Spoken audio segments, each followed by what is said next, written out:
Hi everyone, I'm Rico. And I'm Scrapper. And we're going to do an activity that we would normally do at camp. This is something that we like to do on our night hikes when we talk about different animals.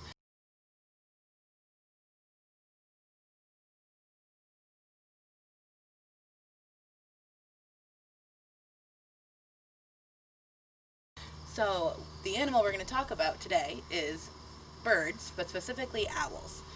So they have a special adaptation with their wings, and I'm going to show you how that works.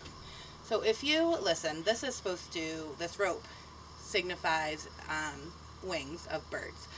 So if you listen to this one, try to get it going good enough for you to hear, you can hear it, okay? That's because there's no feathers sticking out of it.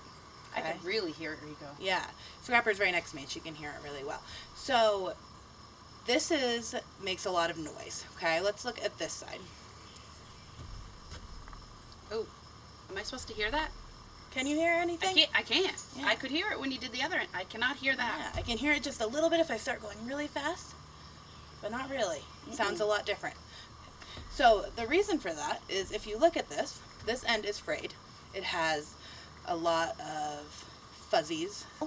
It will have wings that come down that have feathers that are feathered out like this, okay? So they're softer and they are spread out and kind of fuzzy. If you look at a seagull's wings, they're going to be more straight and together, and they still have feathers, but they're more together on the wing. So a seagull might sound more like this one, and a owl will sound like this. Yeah. So the reason they have this is because owls like to swoop down on their prey, so the animals that they're going to eat, and if they sound too much like this, they're going to scare their prey away. And their prey are little animals like mice and other animals like that. So that would scare them away. But since their wings are like this, their prey don't hear them.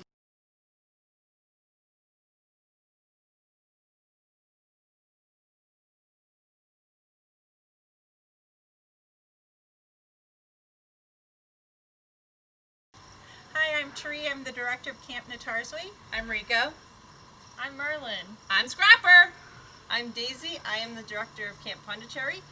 And we are going to play a game to demonstrate how a bat uses echolocation.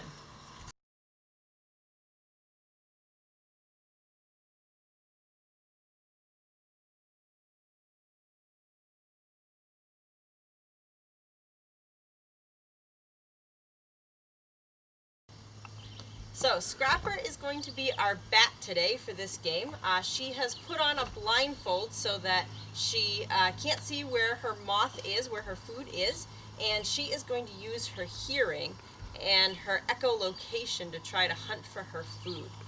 Tree is going to be the moth, and how this is going to work is Scrapper is going to clap once to send out her signal to find her food, and then her moth, that sound is going to come back to her. It's going to bounce off her moth and come back to her, and Tree is going to clap twice.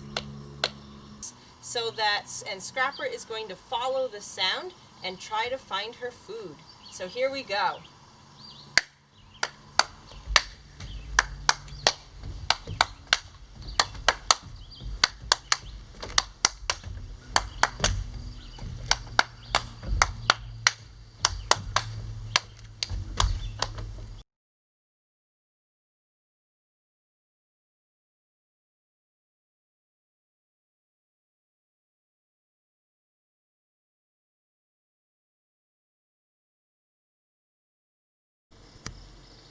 Hi everyone, I'm Rico. And I'm Scrapper. We're going to do an activity today that we would normally do at Girl Scout camp.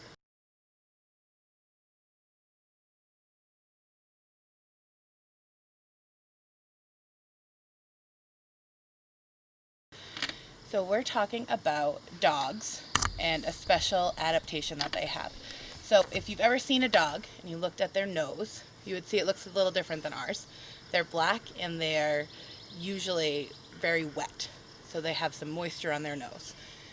And there's a reason for that, biological reason. So we're going to explore that a little bit by looking at our own noses. And we already know that dogs have a special ability to smell. They can usually smell things a lot further away, and they can find things by smelling them. So we're going to see if we can do that with our noses too. So first we're going to smell some different things. So these are things that you might have in your house, like spices. So we're going to smell these. I'll give them to Scrapper to smell too. Smell that. I think I put this in spaghetti sauce. I use that on meat. Steak. And that's for doughboys. Ooh, smells like camp. And then we have some leaves here. We can smell those too.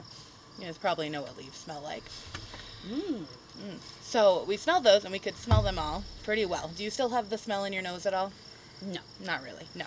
So now what we're going to do is we're going to make our nose like a dog's nose. So we're going to take some water, just put it on your finger, and you can put it on the bottom part of your nose, right here. Okay? It might dry up a little quick, so you might have to put it on a couple times. And then you're going to go through and smell these things again. Ooh, what do you notice about that, Scrapper? Ooh. Ooh. Ooh, super smell.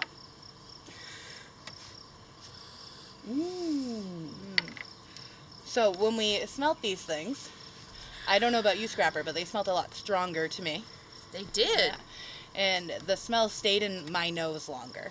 So if you think about a dog's nose, the reason that they can smell so well is because they have that moisture on their nose. It is an adaptation that helps them.